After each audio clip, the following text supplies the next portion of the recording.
अपनी Indian economy की series का अगला लेक्चर, जहां पे हम टैक्स रिफॉर्म्स की बात कर रहे थे। बेसिकली अभी तक हमने बात करी कि सरकार का जो शॉर्ट टर्म में पैसा जेब में आ रहा है, जिसे हम कहते हैं टैक्स रेवेन्यू रिसिट्स, वहां पे क्या टैक्सेशन का ट्रेंड रहा है, डायरेक्ट इनडायरेक्ट टैक्सेस क्या होते हैं, डायरेक्ट इनडायरेक्ट टैक्सेस का क्या ट्रेंड रहा है। इसके अलावा बजट में और इकोनॉमिक सर्वे में टैक्स कलेक्शन को इंप्रूव करने के लिए भारत सरकार ने क्या क्या कदम प्रपोज करे हैं, उन सब के ऊपर हम यहाँ पे चर्चा कर रहे हैं। और ये हमारा अगला लेक्चर है टैक्स रिफॉर्म्स के ऊपर ही, जहां पे सरकार ने शेयर इक्विटी और जो अपना शेयर बाजार है पूरा का पूरा, म्यूचुअल फंड्स हो गए, इन सब के ऊपर लगने वाले टैक्सेशन के ऊपर डिविडेंड रिपिंग और साथ में बोनस रिपिंग का क्या प्रावधान है, इसके अलावा और दूसरे प्रोविजंस को इस पर्टिकुलर लेक्चर में डिस्कस करेंगे। बेसिकली ये जो लेक्चर है अपने पिछले लेक्चर टैक्स रिफॉर्म्स का ही कॉन्टिन्यूएशन है। अनअकैडमी में सब्सक्राइब करने के लिए you have to use the referral code मधुद गुप्ता 10% डिस्काउंट के लिए। नीचे डिस्क्रिप्शन बॉक्स में टेलीग्राम चैनल का लिंक दिया, डू जॉइन दैट। अनअकैडमी का ऑल इंडिया मॉक टेस्ट हो रहा है 24 अप्रैल को दिल्ली में। ऑफलाइन टेस्ट होगा ये। जीएस का पेपर होगा सुबह 9:30 से 11:30 और सीसैट का पेपर होगा 12:30 से 2:30। बिल्कुल प्रीलिम्स के पैटर्न पे होने वाला है और ये टेस्ट आपको अटेंड करना है। अगर आप दिल्ली में हैं तो बिल्कुल 24 अप्रैल को आपको जाना है। राजेंद्र नगर और मुखर्जी नगर में, डिस्क्रिप्शन में आपको इसकी लोकेशन मिल जाएगी। साथ के साथ अनअकैडमी का सीएसई एश्योर ऑफर कि अगर आप 2 साल का सब्सक्रिप्शन लेते हैं या उससे ज्यादा का सब्सक्रिप्शन लेते हैं और इनकेस आपका एग्जाम क्लियर नहीं होता, अनअकैडमी की साइड से 1 ईयर का आपको एक्सटेंशन मिलेगा। ऑल्सो अनअकैडमी लाइट हमारा टेस्ट सीरीज प्रोडक्ट है जिसके क्वेश्चंस की क्वालिटी बहुत अमेजिंग है और यहां पे 55,000 प्लस एनरोलमेंट ऑलरेडी हो चुके हैं। So do enrol for Unacademy light. नए बैचेस शुरू हो रहे हैं 20 अप्रैल से, इंग्लिश, हिंदी और बाइलिंगुअल में, जहां पे पूरा सिलेबस कवर किया रहेगा। ऑप्शनल के बैचेस इंग्लिश, हिंदी, बाइलिंगुअल में, डू एनरोल फॉर दैट। और हमारा लाइव जो है प्रोग्राम चल ही रहा है, that is last mile program, जहां पे आप इंटरव्यू गाइडेंस के लिए अनअकैडमी के पैनल से कॉन्टैक्ट कर सकते हैं। तो अभी तक हमने क्या देखा, बजट की बात कर रहे थे और उसमें हमने देखा रेवेन्यू अकाउंट जो कि शॉर्ट टर्म अकाउंट है, और उसमें हम बात कर रहे थे रेवेन्यू रिसिट्स की, मतलब कि शॉर्ट टर्म रिसिट्स की, और उसमें भी पर्टिकुलरली हम बात कर रहे थे टैक्स रिसिट की और साथ में टैक्स रिफॉर्म्स की। एक बार ये वाला कॉलम पूरा हो जाए उसके बाद हम आएंगे नॉन टैक्स रिसिट पे। मतलब कि अभी जो हमने बजट शुरू करा है पिछले 8 लेक्चर्स में, अभी हम सिर्फ यहां पे पहुंचे हैं, टैक्स रिसिट पे पहुंचे हैं कि शॉर्ट टर्म में भारत सरकार की जेब में कहां से पैसा आ रहा है, कितना पैसा आ रहा है, ट्रेंड क्या रहा है, रिफॉर्म्स क्या प्रपोज किए गए हैं, इसको बढ़ाया कैसे जाएगा, टैक्स लिटिगेशन वगैरह, ये सारी बातें अभी तक हमने की हैं। राइट। कल हमने एडवांस प्राइसिंग अग्रीमेंट देखा था लास्ट लेक्चर में, और साथ में डबल टैक्सेशन अवॉइडेंस अग्रीमेंट देखा था। इसी के साथ हमने मॉनेटरी लिमिट देखा था और डिस्प्यूट रेजोल्यूशन पैनल देखा था। सबसे पहले जो यहां पे अब मैं कॉन्सेप्ट एक्सप्लेन करने जा रहा हूं, that is bonus and dividend stripping. Bonus and dividend stripping बहुत इंपॉर्टेंट कॉन्सेप्ट है, समझते हैं क्या है ये जो पर्टिकुलर कॉन्सेप्ट है। इसका इस्तेमाल करके बहुत से ऐसे लोग थे जो शेयर मार्केट में टैक्स की चोरी कर रहे थे। मतलब कि शेयर मार्केट में जो टैक्स उन्हें भरना होता है प्रॉफिट के बाद, उस टैक्स को कम करने की कोशिश कर रहे थे। पहले मैं आपको समझाऊंगा कि टैक्स की चोरी हो कैसे रही थी, और उसके बाद हमारी वित्त मंत्री ने बजट के स्पीच में क्या बोला, वो प्रोविजन मैं आपको एक्सप्लेन करूंगा। समझिए, सपोज करिए मैंने रिलायंस का एक शेयर खरीदा जिसकी मार्केट वैल्यू आज की तारीख में 100 रुपए है। सपोज करिए मार्केट में मुकेश अंबानी का रिलायंस इंडस्ट्रीज का एक शेयर है 100 रुपए का।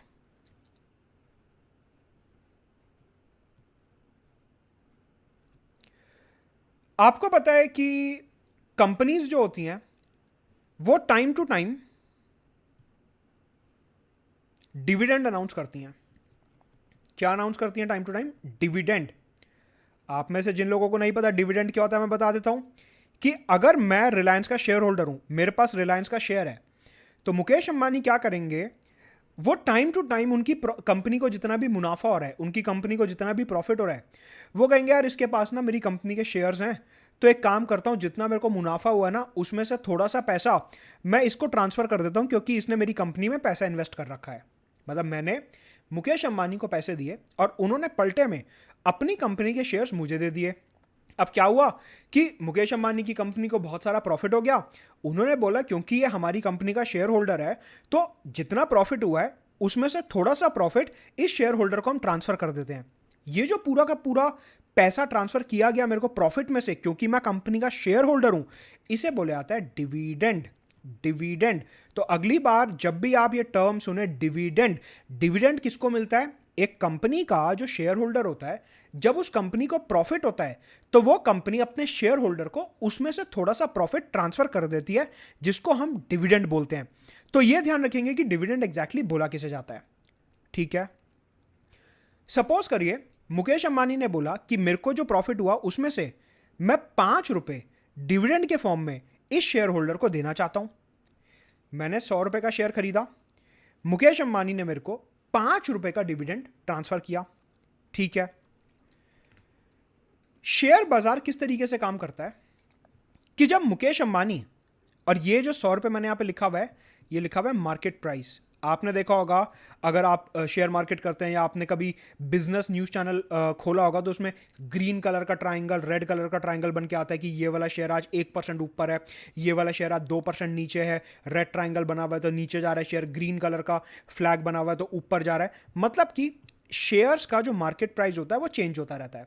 शेयर्स का मार्केट प्राइस जो है वो चेंज होता रहता है, राइट। ठीक है, तो क्या हुआ कि मेरे पास रिलायंस का शेयर था। मुकेश अंबानी ने बोला कि मैं ये 5 रुपए का डिविडेंड जो है शेयर होल्डर को देना चाहता हूं। मैंने कहा दे दो। शेयर मार्केट जो है एनएससी बीएससी होता है, सेंसेक्स निफ्टी होता है, किस तरीके से ऑपरेट करता है ये कि जब शेयर होल्डर्स को डिविडेंड मिलेगा उस टाइम पे जो मार्केट प्राइस होता है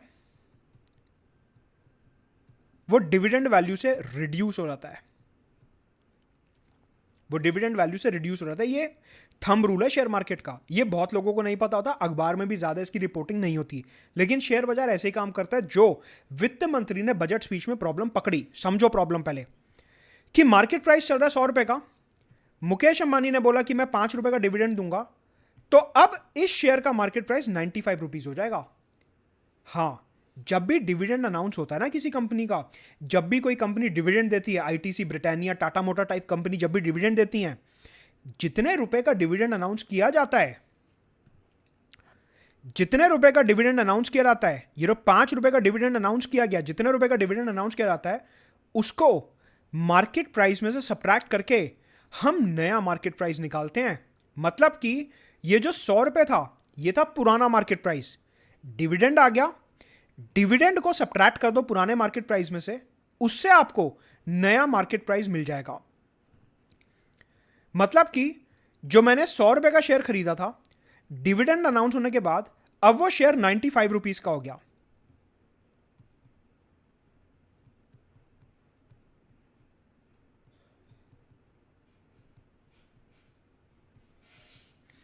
अगर अब मैं अपने अकाउंट की प्रॉफिट एंड लॉस स्टेटमेंट देखता हूं तो वो मेरे को क्या दिखाएगा कि मैंने एक शेयर खरीदा था 100 रुपए में, आज उसकी वैल्यू 95 हो गई है, मतलब मेरे को 5 रुपए का लॉस हो रहा है। ऑब्वियस ही बात है, जब डिविडेंड अनाउंस हुआ मैंने कहा मार्केट प्राइस जो है ऑटोमेटिकली डिविडेंड अमाउंट से कम हो जाता है। जितने रुपए का डिविडेंड अनाउंस किया गया उतने से मार्केट प्राइस जो है कम हो जाता है, और ये रियलिटी में होता है, राइट। तो जो मेरा प्रॉफिट एंड लॉस स्टेटमेंट है वो क्या शो करेगा कि मैंने कॉस्ट प्राइस कितना था 100 रुपए, बेसिक प्रॉफिट एंड लॉस वाला कॉन्सेप्ट लगा देते हैं इधर। मेरा कॉस्ट प्राइस कितना था 100 रुपए, अब आज की तारीख में मार्केट प्राइस कितना चल रहा है 95 रुपीज, तो एक्चुअल में मेरे को अभी 5 रुपए का लॉस हो रहा है इस पर्टिकुलर शेयर में।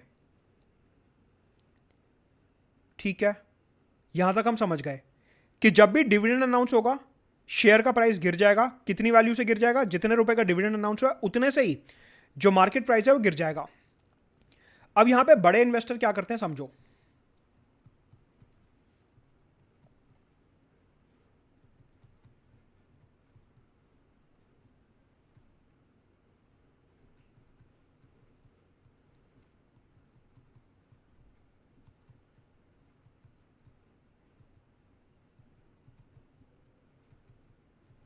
कि सपोज करो मेरे पास बहुत सारे शेयर्स थे, ऐसा तो है नहीं कि मैं सिर्फ एक ही कंपनी में पैसा लगाऊंगा, मैं मल्टीपल कंपनीज में पैसा लगाऊंगा ना। तो आप ऐसा सपोज करो कि जो दूसरे शेयर्स थे, सपोज करो मेरे पास आईटीसी का शेयर था और मेरे पास टाटा मोटर्स का शेयर था। सपोज करो आईटीसी और टाटा मोटर्स से मैंने 20 रुपए का प्रॉफिट कमाया, ठीक है, लेकिन रिलायंस ने अचानक से डिविडेंड अनाउंस कर दिया और मेरे को यहां पे 5 रुपए का लॉस हो गया। तो मेरा नेट टैक्स कितने रुपए पे लगेगा? मेरा नेट प्रॉफिट कितना हो गया? मेरा नेट प्रॉफिट हो गया 20 रुपए का प्रॉफिट माइनस 5 रुपए का लॉस, मतलब कि मेरा नेट प्रॉफिट हो गया 15 रुपए, और इस 15 रुपए के ऊपर मेरे को कैपिटल गेन्स टैक्स देना पड़ेगा। मतलब कि यहां पे हो गई लॉस ऑफसेटिंग, जो मैं आपको ऑलरेडी पिछले वाले लेक्चर में, लेक्चर 5 और 6 में बता चुका हूं। लॉस ऑफसेटिंग मतलब कि क्या हुआ कि एक इन्वेस्टर ने जिसने रिलायंस का शेयर खरीदा हुआ था, तो मैंने रिलायंस का शेयर खरीदा, डिविडेंड अनाउंस होता है, मेरा शेयर जो है 5 रुपए के नुकसान में आ रहा था क्योंकि 5 रुपए का डिविडेंड अनाउंस हुआ। अब रिलायंस मेरे को 5 रुपए का नुकसान दे रहा है, लेकिन जो मेरे दूसरे शेयर थे आईटीसी और टाटा मोटर्स, इन्होंने मेरे को 20 रुपए का प्रॉफिट दिया। प्रॉफिट हुआ 5 रुपए 20 रुपए का, लॉस हुआ 5 रुपए का, नेट प्रॉफिट कितने का हुआ 20 - 5, 15 रुपए का मेरे को नेट प्रॉफिट हुआ। और इस नेट प्रॉफिट के ऊपर मेरे को कैपिटल गेन्स टैक्स देना पड़ेगा। शेयर बाजार इस तरीके से काम करता है, ठीक है। तो ये तो सही है, सीधा हिसाब है। इसमें टैक्स की चोरी कहां पे हो रही है? यहां पे टैक्स की चोरी ऐसे हो रही थी कि जो बड़े बड़े इन्वेस्टर होते हैं, इनको पहले ही पता चल जाता है कि कौन सी कंपनी कब डिविडेंड अनाउंस करने वाली है, कि रिलायंस जो है अगले हफ्ते डिविडेंड देगा, एचडीएफसी जो है अगले हफ्ते डिविडेंड देगा, स्टेट बैंक ऑफ इंडिया जो है 1 महीने बाद डिविडेंड देगा, आईटीसी जो है 15 दिन बाद डिविडेंड देगा। इस तरीके से जो बड़े बड़े इंस्टीट्यूशंस और ये सब होते हैं, इनको पहले ही पता चल जाता है कि कौन सी कंपनी जो है कब डिविडेंड अनाउंस करने वाली है। तो ये क्या करते हैं, इनको अपना टैक्स कम करना होता है। तो ये क्या करते हैं कि जो भी कंपनी डिविडेंड अनाउंस करने वाली है, उसके बहुत सारे शेयर्स को ये खरीद के रख लेते हैं। उसके बहुत सारे शेयर्स ये खरीद के रख लेते हैं। क्यों? इनको पता है कि अगर हम इसके शेयर्स खरीद लेंगे तो हमारे को नुकसान होगा, और अगर नुकसान होगा तो हम अपने प्रॉफिट से उसे बैलेंस कर पाएंगे और हमारे को कम टैक्स देना पड़ेगा। आप ये मानो कि अगर मैंने डिविडेंड के टाइम पे रिलायंस का शेयर ना खरीदा होता तो मेरे को 20 रुपए के ऊपर टैक्स देना पड़ता, लेकिन क्योंकि मैंने डिविडेंड के टाइम पे रिलायंस का शेयर खरीद लिया तो मेरे को 5 रुपए का नुकसान हो गया रिलायंस के शेयर में, और अब मेरे को 20 नहीं बल्कि सिर्फ 15 रुपए के ऊपर टैक्स देना पड़ रहा है। तो ये जो बड़े बड़े इंस्टीट्यूशंस और म्यूचुअल फंड हाउसेज होते हैं, ये क्या करते हैं, जैसे ही इन्हें अंदर से खबर मिलती है कि कोई बड़ी कंपनी डिविडेंड अनाउंस करने वाली है, ये उसके बहुत सारे शेयर्स खरीद लेते हैं। जैसे डिविडेंड अनाउंस हुआ, शेयर की वैल्यू गिरेगी गिरेगी, ये तो मार्केट का थंब रूल है, एनएससी बीएससी का थंब रूल है। फिर क्या होगा, इनको उस शेयर में नुकसान होने लगेगा। ये उस नुकसान को दिखा के अपने पुराने प्रॉफिट को खत्म करने की कोशिश करेंगे। ये दिखाएंगे सरकार को कि सर देखो, ये जो आप कह रहे हो कि मेरे को 20 रुपए का प्रॉफिट हुआ है, एक्चुअल में मेरे को 5 रुपए का नुकसान भी हुआ है क्योंकि रिलायंस के शेयर की वैल्यू गिर गई थी, और अल्टीमेटली मैं 20 नहीं सिर्फ 15 रुपए के ऊपर टैक्स दूंगा। तो यहां पे भारत सरकार को काफी नुकसान हो रहा था। इस पूरी की पूरी एक्सरसाइज को बोलते हैं डिविडेंड रिपिंग, डिविडेंड स्ट्रिपिंग। ये जो मैंने यहां पे कीवर्ड लिखा हुआ है डिविडेंड स्ट्रिपिंग, ये निर्मला सीतारमण ने अपनी बजट की स्पीच में इस्तेमाल करा था। आपको इसका मतलब पता होना चाहिए प्री मेंस और इंटरव्यू के पॉइंट ऑफ व्यू से कि एक्चुअल में डिविडेंड स्ट्रिपिंग का मतलब क्या होता है। तो ये जो डिविडेंड स्ट्रिपिंग होती है, ये बड़े बड़े म्यूचुअल फंड हाउसेज और इन्वेस्टर जो है यूज करते हैं अपना टैक्स बचाने के लिए। ये न्यूज में इसलिए है, बजट में इसलिए है, हमारे को पढ़ना इसलिए जरूरी है कि भारत सरकार ने बोला कि ये जो डिविडेंड स्ट्रिपिंग हो रही है, इसकी वजह से हमारे को टैक्स में नुकसान हो रहा है। बड़ा इन्वेस्टर जो पहले 20 रुपए के ऊपर टैक्स देने वाला था, अब वो सिर्फ 15 रुपए के ऊपर टैक्स दे रहा है। बड़ा इन्वेस्टर जो पहले 20 रुपए के ऊपर टैक्स देता, अब वो हमारे को कम टैक्स दे रहा है, सिर्फ 15 रुपए के ऊपर टैक्स देगा वो। इससे हमारा टैक्स में नुकसान हो रहा है। इसीलिए इस बार निर्मला सीतारमण ने बजट की स्पीच में यह बोला कि अब से कोई भी इन्वेस्टर ये जो डिविडेंड की वजह से लॉस हो रहा है, इसको यहां पे कैलकुलेट नहीं कर पाएगा। मतलब कि अब जब डिविडेंड अनाउंस करेगी कोई भी कंपनी और उस टाइम पे अगर कोई इन्वेस्टर अपना नुकसान दिखाता है, तो सरकार ने बोला कि डिविडेंड के टाइम पे जो आप अपना नुकसान दिखा रहे हो, उसको हम आपको इधर टैक्स कैलकुलेशन में यूज नहीं करने देंगे। मतलब कि ये जो डिविडेंड स्ट्रिपिंग पहले मिसयूज की जाती थी, सरकार ने इसके ऊपर अब रोक लगा दिया है। तो एग्जाम में सीधा क्वेश्चन बनेगा write a short note on dividend stripping, या फिर मेंस में एक सवाल बनेगा मुख्य परीक्षा में कि सरकार ने टैक्स कलेक्शन को इंप्रूव करने के लिए क्या क्या कदम उठाए हैं। देखिए, ये वाले जो नॉर्मल पॉइंट्स होते हैं, हर कोई बोलता है डिजिटाइजेशन कर दिया, टैक्स कंप्लायंस बढ़ा दिया, टैक्स बेस बढ़ाने की बात की जा रही है, ये तो हर कोई लिखेगा। एक आम एस्पिरेंट और एक सिलेक्शन वाले एस्पिरेंट में यही फर्क आता है कि वो एक्चुअल में कीवर्ड्स का इस्तेमाल कैसे कर रहा है। तो अगर आपको क्वेश्चन आता है मुख्य परीक्षा 3 में कि आप अपने भारत सरकार के कर को किस तरीके से बढ़ाने के प्रयास करेंगे, आप अपने भारत सरकार के टैक्स को किस प्रकार से इंक्रीज करने के सुझाव देंगे, तो उसमें सबसे पहला सुझाव आप डिविडेंड स्ट्रिपिंग का लिखेंगे कि सरकार ने ये जो डिविडेंड स्ट्रिपिंग खत्म कर दी है, इससे सरकार को काफी ज्यादा मुनाफा होने वाला है टैक्स कलेक्शन के फॉर्म में। तो यह है डिविडेंड स्ट्रिपिंग का कॉन्सेप्ट, राइट। ऐसा ही एक और कॉन्सेप्ट है शेयर बाजार का, जो निर्मला सीतारमण ने अपने बजट के स्पीच में बताया और हमारी इकोनॉमी के पॉइंट ऑफ व्यू से बहुत ज्यादा इंपॉर्टेंट है। That is bonus stripping. एक स्ट्रिपिंग होती है डिविडेंड स्ट्रिपिंग, ये हमने समझ ली क्या होती है। मुकेश अंबानी ने डिविडेंड अनाउंस करा, उसकी वजह से मेरे को नुकसान होगा और वो नुकसान दिखा के मैं टैक्स में अपनी रिबेट ले लेता था, अब वो काम बंद हो चुका है। ऐसा ही एक कॉन्सेप्ट और है शेयर बाजार का, जिसको कहते हैं बोनस स्ट्रिपिंग। बोनस स्ट्रिपिंग समझाता हूं क्या है, बड़ा आसान कॉन्सेप्ट है। सेम एग्जांपल लूंगा, दिमाग में जल्दी बैठेगा। सपोज करो ये रिलायंस का एक शेयर होल्डर है, इसके पास 100 रुपए का रिलायंस का एक शेयर है, इसके पास एक शेयर है। ये है मुकेश अंबानी, इनकी कंपनी चल रही है, आपने इनकी कंपनी का शेयर खरीदा हुआ है। अब मुकेश अंबानी ने बोला कि देखो ये वाले जो शेयर होल्डर हैं, ये वाले, ये मेरे काफ़ी लॉयल शेयर होल्डर हैं, इन्होंने काफ़ी टाइम से मेरी कंपनी का शेयर खरीद के रखा हुआ है और इनको मेरे ऊपर काफ़ी विश्वास है, तो ये मेरी ड्यूटी बनती है कि मैं इनको थोड़ा सा प्रॉफिट करवाऊं। ठीक है, ये बड़ी बड़ी कंपनियां होती हैं, Wipro, HCL, Infosys, TCS, Ambani type कंपनियां जो होती हैं, ये टाइम टू टाइम अनाउंस करती हैं बोनस शेयर। मैं बताता हूं अभी ये क्या होता है, परेशान होने की जरूरत नहीं है। बोनस शेयर ये अनाउंस करती हैं एक शेयर जिसको कहते हैं बोनस शेयर। बोनस का मतलब एक ऐसी चीज जो आपको फ्री में मिल रही है, जैसे हमारे को सैलरी में दिवाली बोनस मिल गया, इस तरीके से, या फिर कोई ऐसे अलग टाइप का बोनस मिल गया। बोनस शेयर, बोनस का मतलब जो चीज आपको फ्री में मिल रही है।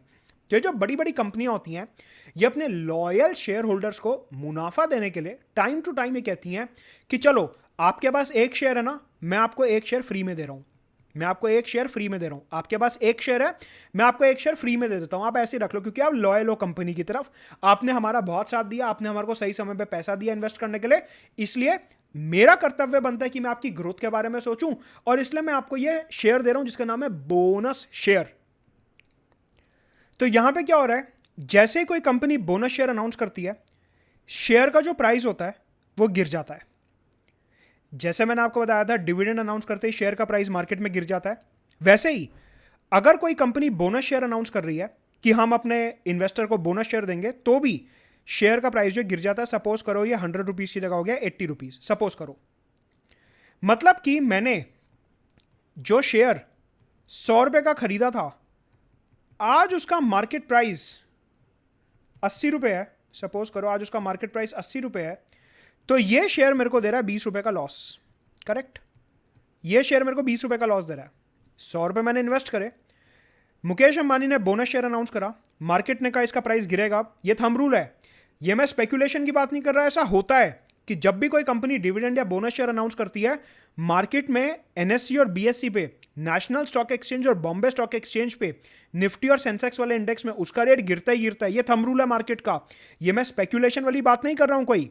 कहने का मतलब है कि जैसे ही मुकेश अंबानी ने यहां पे बोनस शेयर अनाउंस करा, रिलायंस का शेयर गिर गया, सपोज करो 100 की जगह 80 रुपए हो गया, मैंने 100 रुपए इन्वेस्ट करे थे, मार्केट प्राइस हो गया 80, मेरा लॉस हो गया 20 रुपए। अब वही साइकिल इन्वेस्टर जो है दोबारा चला रहे थे, जो बड़े बड़े म्यूचुअल फंड हाउसेज होते हैं, दोबारा से सेम साइकिल चला रहे थे। क्या कि मेरे को दूसरे शेयर्स में सपोज करो प्रॉफिट हो रहा था 30 रुपए का, कायदे से मेरे को 30 रुपए के ऊपर टैक्स देना चाहिए, लेकिन यहां पे मेरे को बोनस शेयर की वजह से लॉस हो रहा है 20 रुपए का। रिलायंस ने जो बोनस शेयर अनाउंस करे उसकी वजह से मेरे को 20 रुपए का नुकसान हो रहा है, तो मेरा यहां पे नेट प्रॉफिट कितना हो गया, यहां पे मेरा नेट प्रॉफिट कितना हो गया, 10 रुपए का।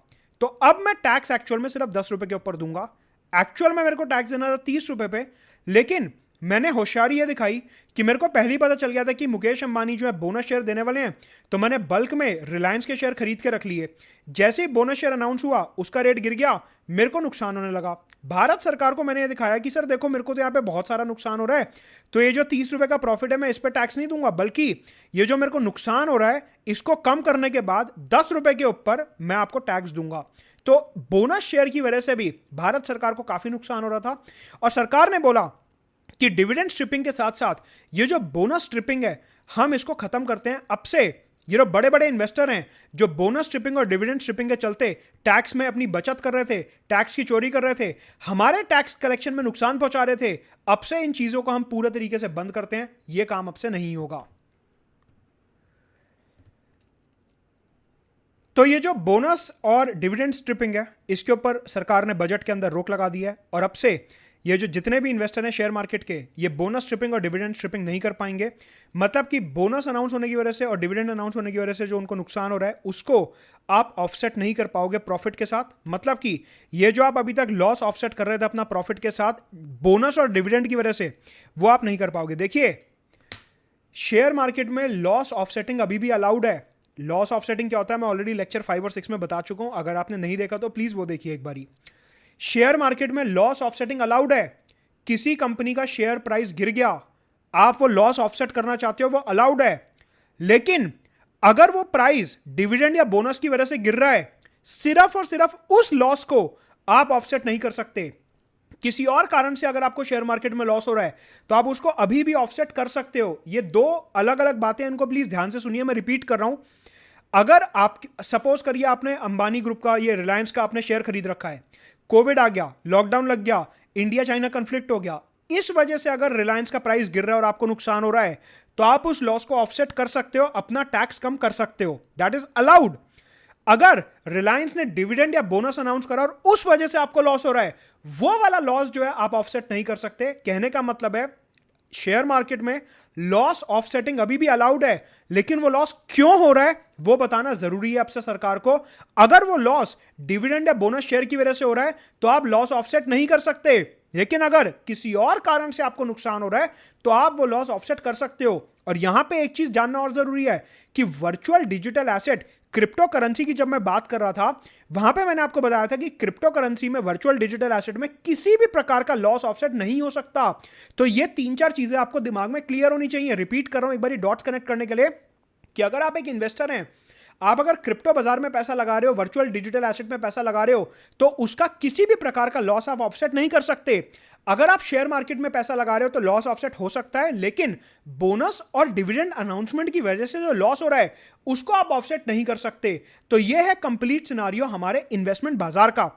यहां पे नीचे मैंने दो तीन लाइनें और लिखी हैं, वो अपने इतने काम की नहीं है, अपने मेजर काम का ये बोनस और डिविडेंड स्ट्रिपिंग, जो मैंने आपको पूरे तरीके से एक्सप्लेन कर दिया है। मतलब कि चाहे अब आप म्यूचुअल फंड में इन्वेस्ट करो, शेयर बाजार में इन्वेस्ट करो, कहीं पे भी डिविडेंड और बोनस स्ट्रिपिंग जो है अलाउड नहीं है। अब हमने इसको खत्म कर दिया है। तो ये काफी बड़ा टैक्स प्रपोजल था निर्मला सीतारमन का, जिससे ये उम्मीद की जाती है कि भारत सरकार का जो रेवेन्यू रिसिट है, जो टैक्स कलेक्शन है, वो आने वाले समय में काफी ज्यादा इंप्रूव होगा। इसके अलावा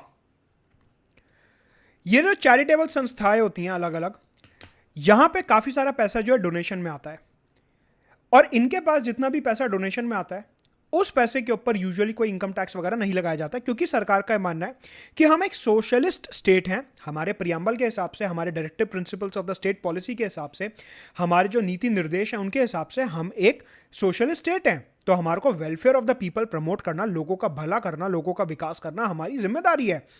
तो ऐसे में जो अलग अलग चैरिटेबल संस्थाएं होती हैं, जैसे कि फ्री एजुकेशन, महिलाओं को वायलेंस से बचाना, बच्चों को ट्रैफिकिंग से बचाना, प्रोस्टिट्यूशन को रोकना, ड्रग ट्रैफिकिंग को रोकना, इस तरीके से अलग अलग चैरिटेबल संस्थाएं बनती हैं जो लोगों का भला, लोगों का विकास करती हैं अलग अलग डोमेन में। इनके पास चैरिटी में बहुत सारा पैसा आता है।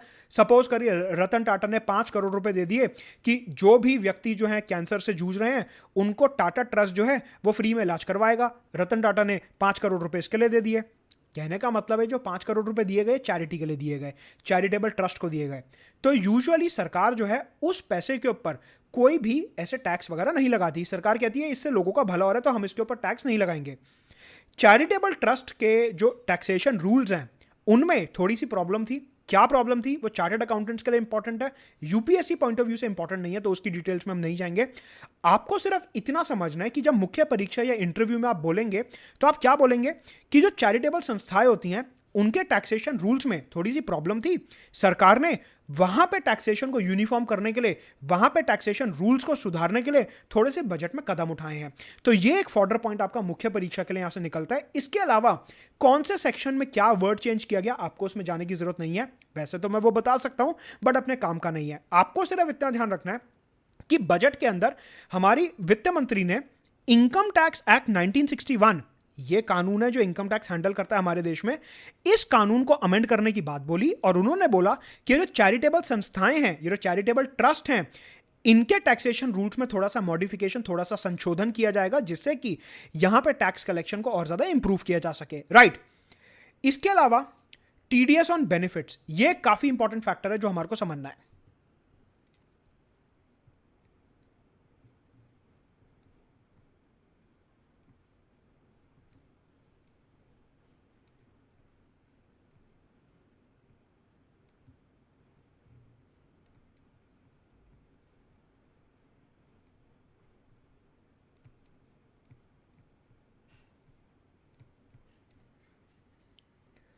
आपको पता है कि अगर कोई एम्प्लॉय है, वो एक कंपनी में काम कर रहा है, तो उस एम्प्लॉय को सैलरी मिलती है और उस सैलरी के ऊपर टीडीएस कटता है, टैक्स कटता है। जो कंपनीज होती हैं वो अपने एम्प्लॉयज को कई सारे बेनिफिट्स भी देती हैं। कोई कंपनी फ्री ड्राइवर दे देती है, फ्री कैब सर्विस दे देती है, इंश्योरेंस वगैरह दे दी फ्री में, ट्रैवल अलाउंस दे दिया फ्री में। इस तरीके से कंपनीज जो होती हैं अलग अलग प्रकार के बेनिफिट्स देती हैं अपने एम्प्लॉयज को, जो सैलरी से हटके होते हैं, जो सैलरी का पार्ट नहीं होते। बेसिकली जो टैक्सेशन है वो तो सैलरी पे हो रहा है। एक एम्प्लॉय अगर 15 लाख रुपए साल का कमा रहा है, सैलरी में उसकी 15 लाख की सैलरी है साल की, तो जो उसका टैक्स लगेगा वो 15 लाख रुपए के ऊपर लग रहा है। ये जो एम्प्लॉय है, इस 15 लाख के अलावा इसको कंपनी से कई सारे बेनिफिट्स मिलते हैं। रेस्टोरेंट में फ्री का खाना, कि ठीक है अगर आप रेस्टोरेंट में खा रहे हो, उसका बिल आप कंपनी को दे देना, हम रीइंबर्स करवा देंगे, आपको पैसा वापस दिलवा देंगे। इस तरीके से कुछ कंपनीज होती हैं जो फ्री कैब सर्विस देती हैं, अलग अलग प्रकार के बेनिफिट्स दिए जाते हैं। हाउस रेंट देती हैं कुछ कंपनीज, और ऐसे। तो सरकार ने बोला कि यार ये जो बेनिफिट्स दिए जा रहे हैं ना एम्प्लॉयज को, ये अच्छी बात है, देने चाहिए, इसमें कोई बुराई नहीं है। लेकिन यहां पे सरकार का टैक्स का नुकसान हो रहा है, यहां पे सरकार का टैक्सेशन का नुकसान हो रहा है, यहां पे सरकार का टैक्सेशन का नुकसान हो रहा है। हमने पूछा कैसे सर? उन्होंने बोला कि एम्प्लॉयज को जो बेनिफिट मिल रहा है वो भी एक तरीके से उनकी इनकम ही हो रही है। कि सपोज करो मैं रेस्टोरेंट में खाना खाने गया, अभी पैसा मेरी जेब से जा रहा था, लेकिन कंपनी ने बोला कि अब से जब भी आप रेस्टोरेंट में खाना खाने जाओगे हम आपको पैसा देंगे, तो एक तरीके से मेरी अर्निंग ही तो हो रही है वो। इनडायरेक्टली कान ऐसे ना पकड़ के ऐसे घुमा के पकड़ लिया। सरकार ने बोला इसके ऊपर भी टैक्स लगना चाहिए। सरकार ने यह बोला बजट में कि अगर कोई एम्प्लॉय को अपनी कंपनी से 20,000 रुपए से ज्यादा के बेनिफिट मिलते हैं, अगर किसी एम्प्लॉय को अपनी ऑर्गेनाइजेशन से, अपनी कंपनी से 20,000 रुपए से ज्यादा के बेनिफिट्स मिलते हैं, तो उन बेनिफिट्स के ऊपर भी अब से कंपनी को टैक्स लगाना होगा, टीडीएस काटना होगा। मतलब कि अगर 20,000 रुपए से ज्यादा के बेनिफिट्स मिल रहे हैं एम्प्लॉय को, जो 20,000 रुपए से ज्यादा के बेनिफिट्स मिल रहे हैं एम्प्लॉय को, उसके ऊपर भी अब से टीडीएस कटेगा, टैक्स लगेगा और सरकार को वो टैक्स कलेक्शन दिया जाएगा। तो ये एक और कदम उठाया गया कि बेनिफिट्स के ऊपर, सैलरी के ऊपर तो टैक्स लगता ही है, बेनिफिट्स के ऊपर भी अब से जो है टीडीएस लगेगा। अगर आपके बेनिफिट्स 20,000 रुपए से ऊपर के हैं, मतलब कि जो आपको कंपनी लाभ दे रही है अलग अलग प्रकार के, उनके ऊपर अगर वो 20,000 रुपए से अधिक लाभ हैं तो उसके ऊपर आपको जो है टीडीएस डिडक्ट करना पड़ेगा। तो ये हैं टैक्सेशन रिफॉर्म्स जो बजट में प्रपोज किए गए थे। अगले लेक्चर में और बात करूंगा इनडायरेक्ट टैक्स रिफॉर्म्स की और नॉन टैक्स रेवेन्यू रिसीट्स की बात करेंगे। अगला लेक्चर बहुत जल्द आ रहा है। Do subscribe to Unacademy with referral code Gupta. Let's crack it.